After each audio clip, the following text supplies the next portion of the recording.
What's up, guys? It's Coach Gaglione here. That's another edition of the Powerlifting for the People podcast. I'm your host, Coach Gaglione. We got another interview today. Steve, how you doing? I'm doing good. How are you? Excellent. I met Steve kind of through the strict curl circuit over the last few years, and I wanted to kind of get him on the podcast today. So, for those that don't know who you are, if you could tell us a little bit about yourself, who you are, where you're from, and then what you got going on right now. All right. All right. So my name's Steve Babcock. I've been strict curling since 2019. I started with CT Fletcher down in the LA area, Southern California. I'm based out of Northern California in the San Francisco Bay Area. And, you know, I started with powerlifting, but CT, seeing him on videos and stuff is really what got me into that. And I started about 2, 3 years before actually starting the strict curl. But once I started strict curling, I fell in love with it. And now I opened a gym about 2 years ago. So I'm trying to build not only a powerlifting community up in my area in NorCal, but also trying to really take advantage of that strict curl. And there's really no one up here in my area doing it. So it kind of gives me a little niche. And so, yeah, just trying to build it. And I've gone to the Arnold the last 4 years. So I've been there since the beginning and seen where it's evolved to now. So. Excellent. Yeah, I know it's been fun. It's definitely been cool to see, like, and even just in a short time, like just the caliber of the athlete that's coming in, the level of competition has definitely gotten it's increased quite a bit, and it's pretty incredible. Like I said, just to like kind of make it to the Arnold is one thing, and then if you're able to get on the podium and medal and be one of the top people, it's definitely rare air for sure. And I'm kind of excited for the future of the sport. And like I said, it's even like I said, even the last few years, it seems like it's starting to take off, which is very exciting. So um, I know you mentioned CT Fletcher kind of inspired you, and you've had some experience with some other. So in terms of like maybe like when you started kind of competing yourself, um, and I'm not sure like how much you experience you have competing in like powerlifting as well, or doing that, but I guess what would you say are some of maybe the similarities and differences from like if someone's maybe familiar with powerlifting, if they're doing a strict curl competition, and anything like in particular that I guess that you found interesting or that really kind of clicked with you when you first started competing? Yeah, so I mean, similarities wise, I mean, strict curl is exactly like powerlifting as far as the three lifts, right? It's one rep maxes. You want to set your opener at something you can, easily attain, and then that third one you're just going all out for it, right?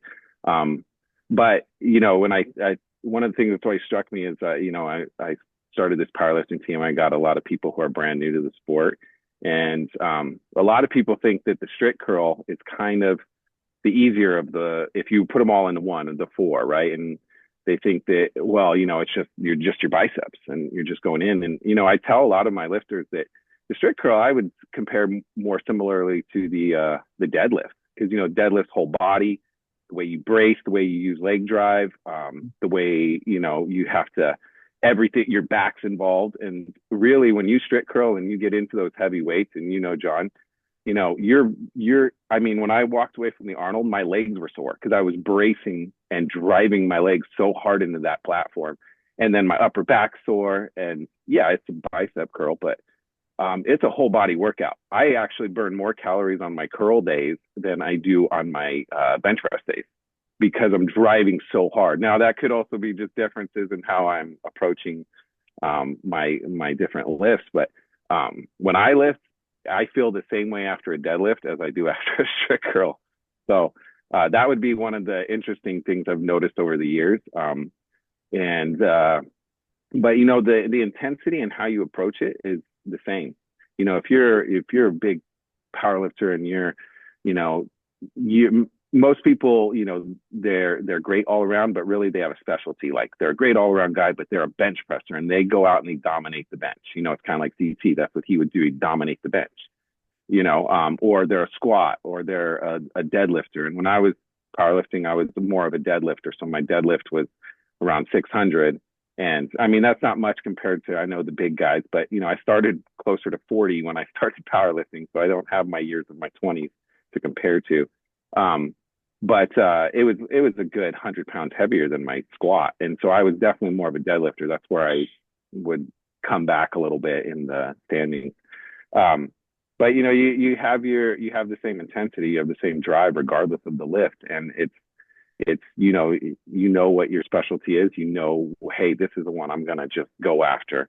And it's like CT says, and you walk around and it's which one of you motherfuckers is coming in second, right? Like that's how you approach it. That's your intensity. So regardless of your lifting, and if you've gotten into, I know there's a lot of people getting into strong lifting, feel like the intensity is the same and then the passion is the same. And so I think everyone has a place in powerlifting. That's why I love it. It doesn't matter your body type, doesn't matter your gender. Um, Everyone's welcome, and just like all powerlifting and strict curling and strong lifting, it's one of the most loving communities in the world. I always tell everyone, it's like you walk in, you see a bunch of guys who look like they could throw you across the room, but they're also the giant teddy bears. They have no interest to hurt you whatsoever. Yeah, there's a couple of things I want to touch on. There's a lot of good stuff there. So I think, and it's kind of maybe start, you kind of just mentioned strong lifting. So one of the things that I haven't really messed around with that or had anyone kind of do that. And I know I actually, this is kind of just an aside, but I wrote like a blog post on like Brett Contreras like website, like I don't even know, but probably over 10 years ago, Yeah, yeah, like training athletes and stuff. But so I've known Brett a long time. And it's been cool to see him. But anyways, so I like the idea. The premise of that is essentially you have six lifts instead of three lifts. So you add in the overhead press, you add in the pull up, you add in the hip thrust. So I guess his kind of idea was that you use these heavy compound movements to just kind of develop not only strength but your body as well. And obviously something like a pull up, there's some kind of benefit to being a little bit leaner for that. And then obviously the hip thrust is kind of like his brainchild, and it's obviously one of the more popular movements that you see, especially with women. What I would say, and it's not to poo-poo on it, whatever. What I would say, even like what I've noticed myself, you kind of noticed you got into powerlifting and strength training like in your later years. Hence, and we didn't talk. Hence the ageless, strength. I'm sure that's something to kind of do with it there. yeah. But anyways, so one of the things that I kind of noticed with myself, outside, obviously with squatting and deadlifting, you have a lot of this, spinal compression and stuff. Not to say that's necessarily a bad thing, but it's a greater absolute load, so it's going to tend to beat you up a little bit more. And I've kind of noticed, and I've always been like an advocate too of people like just doing nothing wrong with like here and there, like do a bench only, do a deadlift only, do a single lift event. And then obviously by the nature of it, the strict curl, is a single lift event.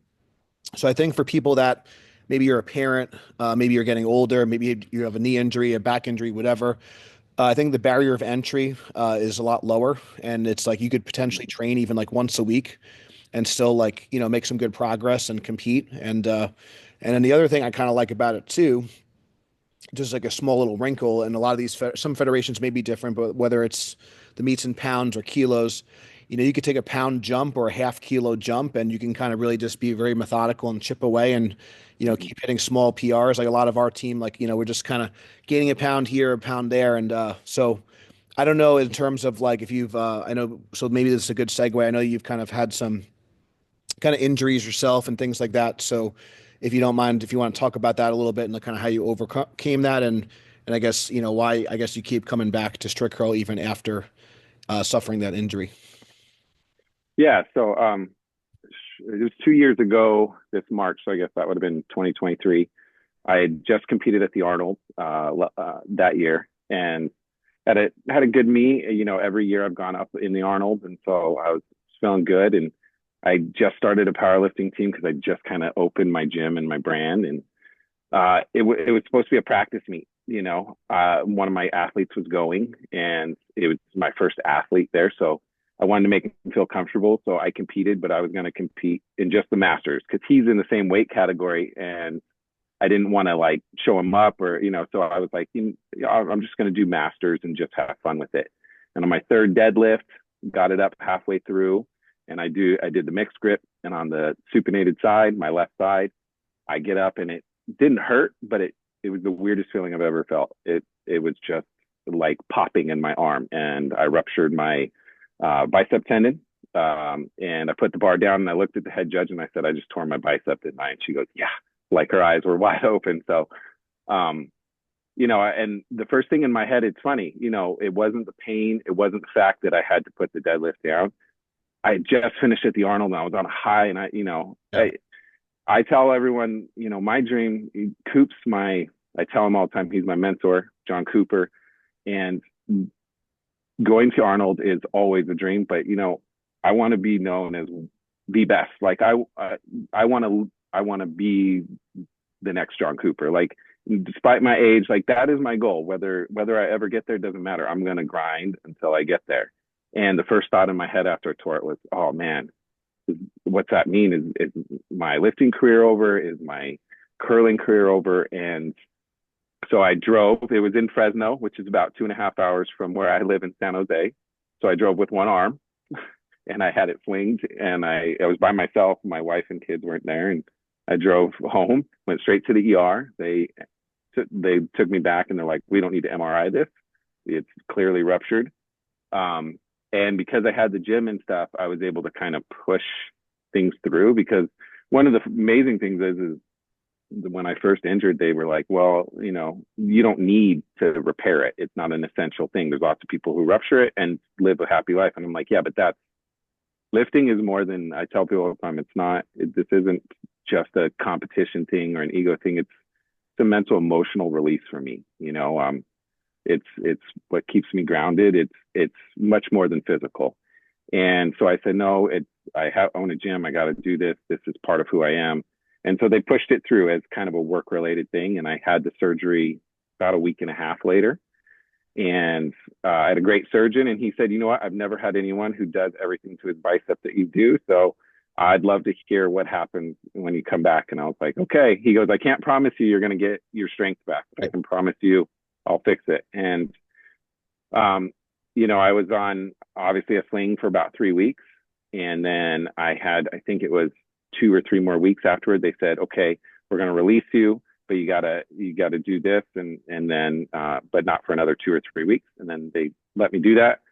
And they said, okay, they never gave me PT. The surgeon was like, I could give you PT, but I can tell your personality. You're going to do what you're going to do. And you have a background in training. So he let me go. And at that mark, as soon as I got that final go, they said, all right, you can start lifting. I said, okay. They're like, be careful. I walked back into the gym. I started lifting. I had lost considerable strength. I went back down to green plates. And that was a struggle. And for the first, I went to Mr. America that year because I'd been invited for my score that I got at the Arnold. And it was the first time in strict curl I finished dead last at that competition. And because I was always the top 3 guy, and I was just, it was devastating. And in my head, I went, you know what? I'm just going to put in the work. I switched up going strict curl twice a week to training strict curl 3 times a week. And yeah, I was a little uncomfortable at first. And in my head, I was like, you know what? You're just breaking up all of that scar tissue. You're just going. And that's still what I do today. I do strict curl 3 times a week. I mix it in with other things. But what I realize is I really believe that people like Coop and Gary Teeter and these guys, they have so much talent, and they are so incredible, naturally strong, and they work their butts off, and they're always setting the bar way up here. So if I really want to compete at that level, I have to make sure I'm working as hard, or if not harder. So I got to put in more time on this. And so, and that was kind of my journey back. And then I saw you at Coach's meet that December, Coach Russo's meet, December of 2023.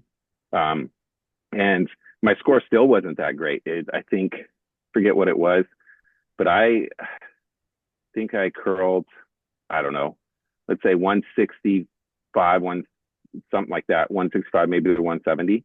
And it still wasn't like up to par, but I had gotten the qualifying score at the Arnold that year before. So I was like, okay, I'm going to sign up for the Arnold, but I'm going to push it. I walked into the Arnold, curled one or 80 kilos. So 170, I don't know, what is that? 176, something like that. And, I curled 80, was it? It was 80 kilos yeah. And then it was from there, it was like, I felt like I was back. I hit all 3 of my lifts. And, after that, I was like, you know what, I can do this. And so I'm going to specialize. I'm going to just train the crap out of my bicep, and I'm going full force. And then they upped the game again, and they put the numbers way high. And I went, okay, new ball game. It doesn't matter. I told Gary this and Johnny Wong, and I said, you know what, you guys will see me at the Arnold. There's no way I'm not making the Arnold. So I just, long work sessions and pushing through a little bit of discomfort. And I still can't supinate great. So like chin ups are really hard for me. So I could never really compete in that weighted chin up.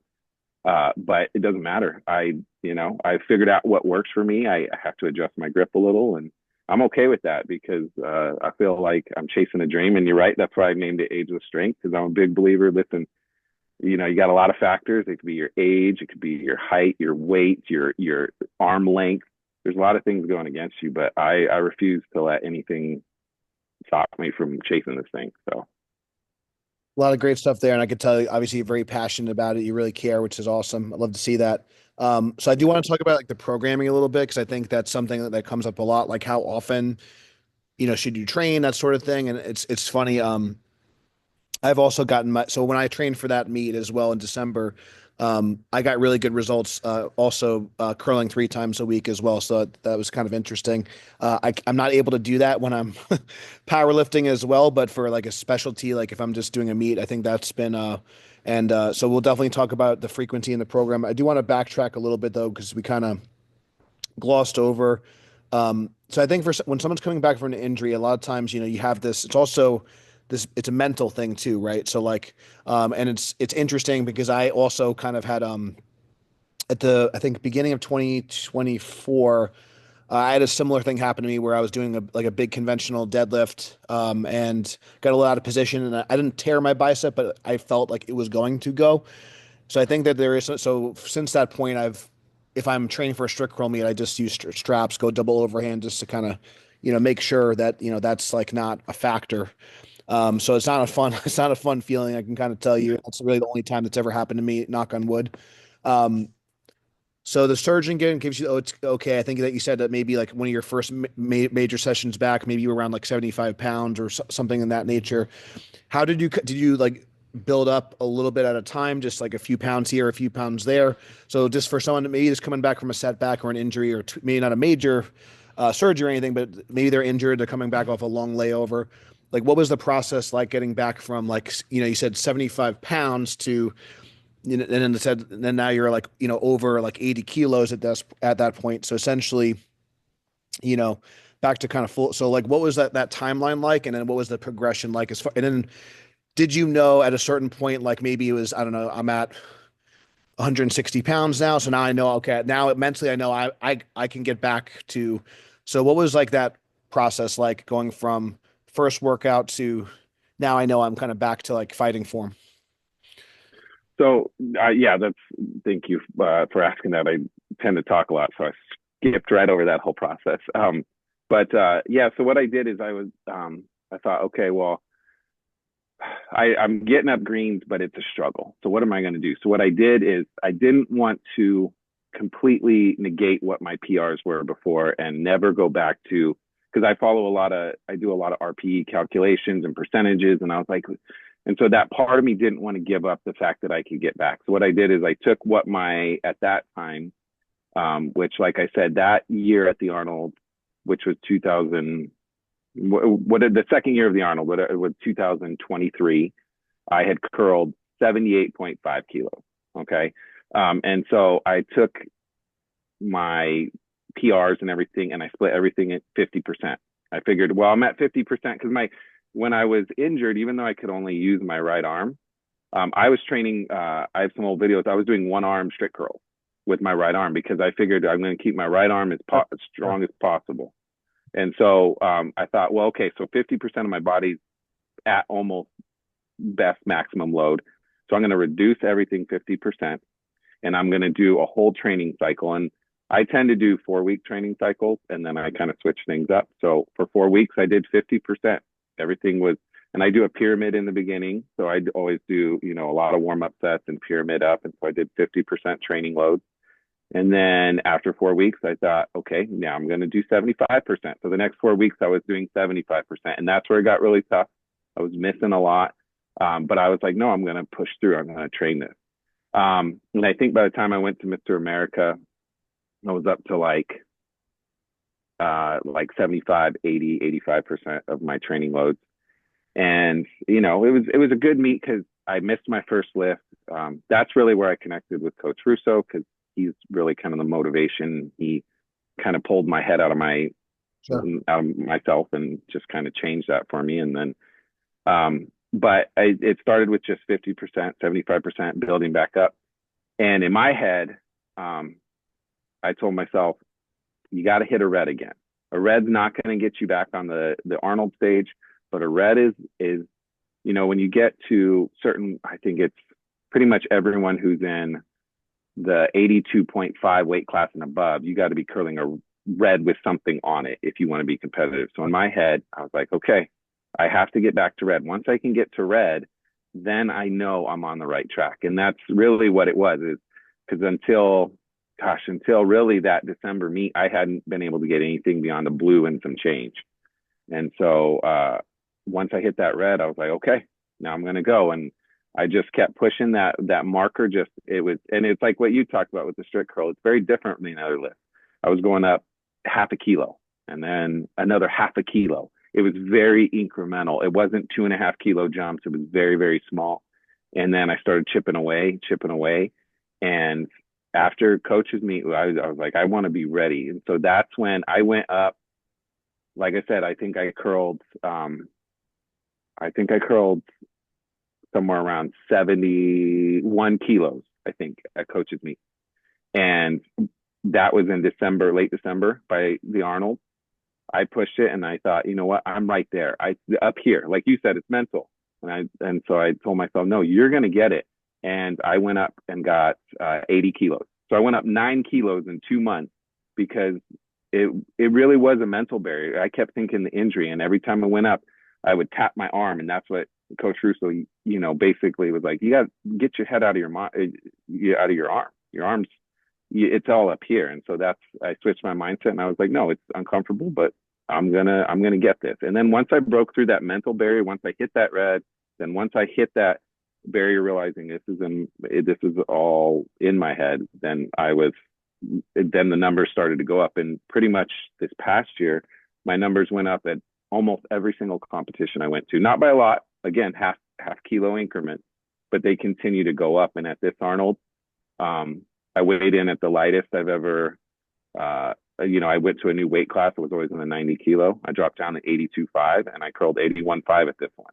So my highest weight at my lowest weight ever, and almost my first body weight curl. So, but it was all slow, incremental, pushing to the next level, Okay, I hit that next one. Now resetting my numbers, rebuilding, and just trying to stay positive with it because, it's something I'm trying to teach the athletes that I have here is practices aren't always great.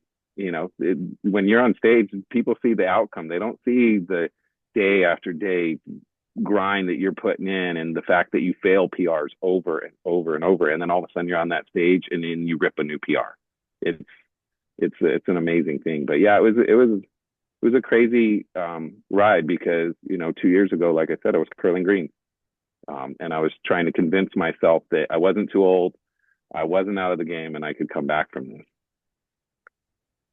I definitely want to go into the programming, but the other thing I want to kind of just touch on, because I noticed, even though you're mentally you're kind of past it, strength is good, but you said there may be some like range of motion limitations and stuff. So one of the things I was curious, kind of your take on, because it's something where newer people kind of come into the sport and they might see like the different bars like used in competition, and the kind of like the gopher bar has been kind of at least what's been used at most of the meets that I've seen as far as the higher level meets and even on like the local level. And it doesn't seem like there is it's not 100% standard across the board, but it seems like that most of the the meets are kind of have agreed like, okay, this is kind of where we're going. It's got a more aggressive camber than something that they used in the past, like the OBZ, or even if you've ever seen like a easy curl bar at the commercial gym. It's just a much more Mm-hmm. mild kind of camber, and kind of the grooves are just not as deep. And one of the things that I was kind of a little bit skeptical at first when we had Big John and then Ed, and we started to kind of build up our kind of strict curl team. I was like not really convinced. I was like, is this safe? Is this like, you know what I mean? Because I'm thinking like kind of like, yeah, like maybe like, but what I have found me personally, and again, I wanted to hear your take with the Gopher bar, you are a little bit like less exposed. You don't need to quite supinate quite as much. So I was just kind of curious as far as like if you have, I guess, messed around with, using other bars in the past. If I know you said you kind of mentioned at CT's meet, and if you have any kind of commentary or opinion on like the differences in the bars and how it feels for you personally and just, in general. Yeah, yeah. The gopher bar is much more so if you're someone with an injury, it is much more gentle on especially the bicep tendon, because you are allowed, like someone like me who, like, I do stretches every day and try and turn that wrist over, but I feel it in the wrist, not so much in the elbow. It's not really in the bicep, it's in the wrist, because where they reattached it, it's hard for me to flip over. So the gopher is much easier and gentler for me to get into, and I can get a much closer grip, because I'm really strong on the inside. So I go all the way pinkies to the end of the knurling right there in the center. So I have a really close grip. So it is much more. I feel it makes it more accessible, regardless of someone's flexibility in their forearms and in their wrists and elbows. And so I feel like the gopher is a, a little more user friendly. Um, but I do train on. So I train. Well, now I switched it up because I also picked up the new Boss bar, which really is just a balancing difference, because it's That's, basically the gopher with a little bit that's what I've longer. found. Yeah. Uh, yeah, exactly. So, but I also, at one of my 3 training days a week, I just do the OBZ. And the reason is again, because I do compete in CTs, and I owe that to Pops, and because he is who kind of got me into this.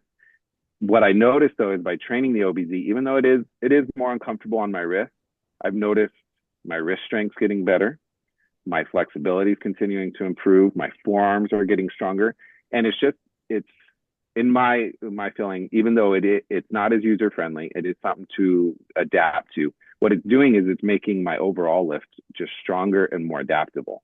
It's creating those new neural pathways to the muscle, so that my body's learning to adapt to regardless of the bar. Um, and so that's I do, like, right now I'm training on 3 different bars on all 3 of my training lists, so they're a little different depending on the bar. Um, and but I think that's a good thing. So even with people with injury, maybe you never compete on the OBZ, but I encourage you, lift the bar, use it as a warm up. It somehow implement it, because you'll notice it will help improve your range of motion, your strength, and your overall lifting with the with the gopher bar, which you're right is more generally used. It seems like now. Um, but it's funny because it's more generally used on everywhere else except the West Coast. Because until I opened up, Yeah. if I go down to any of CT's competition, then it's always the OBZ. Or I also did the one at the Olympia this past year, and that's also OBZ. So all of the West Coast is still kind of on the original bar. All of the East Coast is more all kind of changed up to the new bar. But I encourage everyone to do it. I did the reason I did the combo event at the Arnold this year is because I put it in, and I did a day of going up into the Arnold. One of my 3 days was I was practicing that back and forth 2-minute rest period, trying to maximize. And I can tell you, it definitely, I think that practice with it is the reason my I almost got that body weight, or got as close to that body weight curl as possible. Cool. All right. Looks like the connection. That because my wrist strength was a lot better, by using that OBZ. So um, there is a huge difference. You won't be able to curl as much with the OBZ. I think most people would agree with that. But it is, I think, something worth putting into every training regimen. Yeah, I think that's well said. And I always like to, kind of use the analogy too, like it's not a one-to-one comparison, but like if you've ever use a deadlift bar versus a stiff bar, and certain deadlift bars have more flex and they're more forgiving. They can kind of get you in a bit of a better position. And then, what I've kind of done, at least one of the things I'm kind of experimenting with myself, just because I'm like newer to it and I'm also trying to figure out like how to coach it, how to program it a little bit better. I've been using a lot of more variety on my barbells for the curls. If I'm doing like a secondary lift, like a seated curl, like a preacher curl, and I've been if I'm doing like the competition lift, I usually just stick with the competition bar to kind of get that more technical specific practice. But I do think there's definitely value in just, like I said, being strong in different positions. And I think don't be afraid. And that's kind of one thing that, Louis Simmons was like a mentor and someone I learned under. And um, obviously West Side's really big on, variation and being strong in a variety of different things. And that kind of builds up different areas of the lift. So I think there's definitely a lot to be said for just switching up the bars, especially if you don't have a meet coming up or you're just trying to get strong in general. So with that being said, with the programming, I'm kind of curious as far as I'm sure it changes depending on if you have a meet or not. What do those 3 days kind of consist of? Is it like kind of heavy, medium, light? Do you have days where you focus more on really heavy lifts or speed, or so? What does those 3 days kind of like look like for you? So yeah, well, like right now it's the three different bars, and it changes periodically. But usually, like I'm a lot like you mentioned the seated curl. So one day is focusing a lot on that seated curl. One of the other things I've been focusing a lot on pause over the past couple of years because it helps you with that sticking point. And then also some of the days like I do overload training. So something I picked up from you last year, I think I told you, I saw your lifters doing it. They had the bands, and I was like, holy, why have I never thought about this? So I attached two carabiners to my platform, and I was like, all right, we're doing bands now, like because it allows you to get that little bit of overload. Because the hardest part is that initial start, and then once you get to that, which is what the bands help you get to, that sticking point, it's right there. It's just that that pull in, and so it's each one of those days has one of those different variations or some other type of variation like that. And then like leading up into the Arnold, it was more like medium on the first 2 days, and then on the last day, I actually would kind of go for more of a heavy load where I was practicing the two because I wanted it to be as realistic to what I was going to be expected in the combo event to be. But with all of my training, I always do some sort of pyramid. So I do a lot of warm up sets. I practice a lot of doubles. I practice singles, doubles, triples, and fives. A lot of times I'm a big follower in the 5-3-1 model. So, and then I do a lot of accessory lifts. Like I said, there's different variances with the accessory lift. And then, one of the things I added after my injury that coach really got me on is I do a lot of forearms now. I do a lot of the wrist roller. Yep. And the wrist roller is what really helped re-strengthen the wrist because most of my pain after my injury was in my wrist. And after adding that wrist roller in, it just really changed the game. And then, I mix up what I follow up with. So it's not like I only do curls on each of those days. One day I'll mix in curls with a little bit of bench press. And then one day I'll mix in curls with some back, some pull-ups, some forearms, some different things. And then the other day, my last day of the week, Friday, which is usually my heavy day, it's just straight curls. That's the only day where it's straight curls, where I'm going as heavy as I can, and I'm basically maximizing my lifting. And then I get a few days to recover. So, because my splits are Monday, Wednesday, Friday are my curl days every week, and then I do my other lifts on the others. So, but yeah, that's kind of how my breakdown is, and it mixes up depending on if there's a competition, right? Obviously, I taper right before. But the idea is I want to the goal is I try to get as close to maximum right before, about 2 weeks before, and then I taper the last week. And then when I'm off season, then it's a lot more about those secondary practice lifts like the seated, the 90s, the overload training, those type of things. All right, awesome. So another thing I wanted to kind of ask you about, did I lose you? I think you're cutting in and out, so I want to try to just make sure we get a little bit more information about. I might have lost you. I can kind of hear you. Oh wait, there you are, John. It's been cutting in and out, so I'm gonna make sure. I'm gonna try to just wrap it up before we press our Sorry about that. That's okay. It's been great. It's okay. Like But one thing I did want to kind of mention, there's great information about the programming. I do think that, so one thing I'll just kind of, little takeaway for the listeners, because I'm definitely like actually a proponent of a little bit more favoring intensity versus frequency. But I will say in the strict curl, since your spine's not loaded, it's lower absolute weight, and it is more, to be fair, like you said, it's more technical than you might think.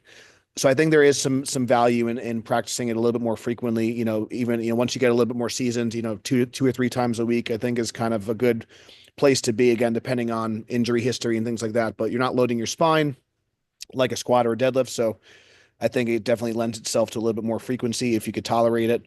I know one thing, it does beat up my hands quite a bit, so sometimes that's another thing where rotating the bars, I think, could also help with that potentially, where you're not like the gopher bar in particular, and the boss bar is, pretty sharp and aggressive. But Yeah. one thing I wanted to mention, I know you also are starting to host events and things like that. So if you want to tell us a little bit about that, like how many events are you kind of doing per year, and what has it been like for you to, I guess, get some people in your area like involved and actually starting to compete? Yeah, so we just started. We started back in December, and we held our first strict curl meet. We're holding uh, like an Ironman competition, a bench and strict curl this month at the end of this month. Yes. Um, but we have three planned. I'm still working with like Strict Curl Nation to do. I'm hoping one or two more. But yeah, my goal is I'd really like to see the community build again. The East Coast is amazing. I love traveling out to the East Coast, and that's where the big guys and the big numbers are, and that's where the competition is. But I'd like to bring that to the West Coast. I think there's a lot of strong guys and girls out here on the West Coast that aren't, either they don't know it or they just haven't been given the opportunity to compete on the stage.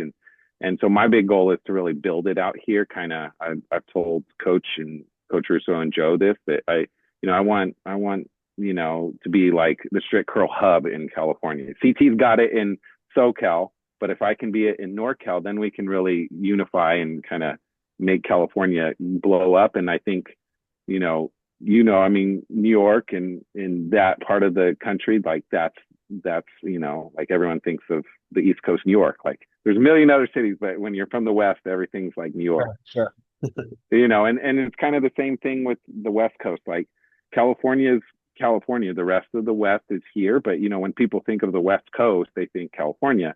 And so we gotta, if it's gonna blow up on our side of the country, it's gotta be, and with CT here, this is where it should blow up. The Godfather himself's out here. And so this is where I'd love to see it. And I've built a small community. I've got now, I think, 6 curlers. They're all brand new, but it's building.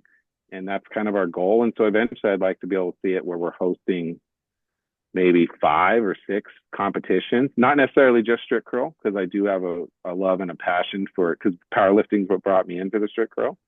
But I'd like to see it. And then I want to have a team and really make it like what you've done, basically. Your guys, I mean, you got Ed and Big John, and you got some, and of course Larry Wheels. Everyone knows who Larry Wheels is. So you've really built up this team and this aura around the name, and so that's what I would like to do for our gym, but not for the gym, more or less for the community, because like I mentioned in the beginning of the interview, that this is the coolest community I've ever been in. And I've been an athlete. I was an athlete in high school and college, and I got to be honest, the powerlifting and strict curling community is my favorite community I've ever been a part of. They're just amazing guys and girls, and I love being one of them. Being able to do this interview was huge. So I got to admit, I'm a little starstruck by being on the telephone with you. So, what other community would you be able to interview with a legendary powerlifting coach? So it's a pretty cool community. So I hope to build that and bring that out here to the West Coast more. Well, I appreciate the kind words. Like I said, I wouldn't have you on if I didn't think that you had, a special story, and you're doing, big things. And yeah, one thing I want to kind of highlight, and this is, I think it's really important that people say it all the time, support local and all this stuff. But like you said, it does start with like your local community, and then it could start to, and then like kind of build. Because I think sometimes what I've kind of seen over the years with powerlifting and a lot of these sports, the good thing about strict curl, it's still like it is gaining some popularity and building up some steam, but I think it's still small enough where we could still like hopefully be a little bit more like unified and kind of come together. Because unfortunately, one of the biggest issues that I've seen with powerlifting, I think it's even though it's been more popular than ever, it's been more, in my opinion, fractured. And you have a lot of people that don't want to work together. You have a lot of people that want to just So I do think that your head's in like the right place, and I do think that potentially, like I said, thinking about like long term, like what does this do for like the local community? Could this do for the state, and what could this do for the region? And then you can kind of go national from there. So that's kind of I've been trying to build things up on the East Coast and then now the Mid Atlantic, and I think what you're doing on the West Coast is great. And like I said, well, you have my support for sure. I think you're a great ambassador for the sport with what you've done, and wish you success. And definitely check out Ageless Strength. Um, if you want to plug your business, where can people find you and learn more about what you do? Yeah. So Age of Strength Gym, we're based out of Santa Clara, California, which is one of the many suburbs of the greater San Francisco Bay Area. But yeah, we're based. We're right by the San Jose Airport, and we're growing. I mean, we're in a nice warehouse gym, and we got all the powerlifting equipment that we need. And we're building a nice little community. And if you're coming from out of town, come in, check us out. I'm always here. I'm pretty much here 12 hours a day, so that this is my life. But come in and check it out. We're the only one in NorCal with a strict curl platform. So not only will you get all the other stuff, you'll get the platform. You'll get to see this. You can chat my ear off. I'm a talker, so please feel free to talk me up. But come and join the community and check out our website. I try to update everything with all the upcoming competitions, and I'd love to get. I've been so welcomed by everyone on the East Coast every time I show up to a meet. I'd love to start welcoming people from that side of the country over to California and show you our side and really hope we get kind of like what you're saying, John, like a whole, not just a federation or anything else. I want to really build that community so we can all maybe unify. Because you're right, I've noticed that too with powerlifting. There's a lot of fractioning between some of the federations, and that's the only negative to it. And strict curl isn't there because it is a small community, and so let's build it. But yeah, come on down, Age of Strength Gym, Santa Clara, California. You can check out our website, ageofstrengthgym.com, or Instagram or Facebook. We're also in there as well. All right, well, I appreciate you coming on the podcast today. If you guys enjoyed the interview, please give it a 5-star review. It helps other people find us. Please share it if you got value from it. Thank you guys so much for listening. Until next time, stay strong, and we'll see you soon. Bye, everyone.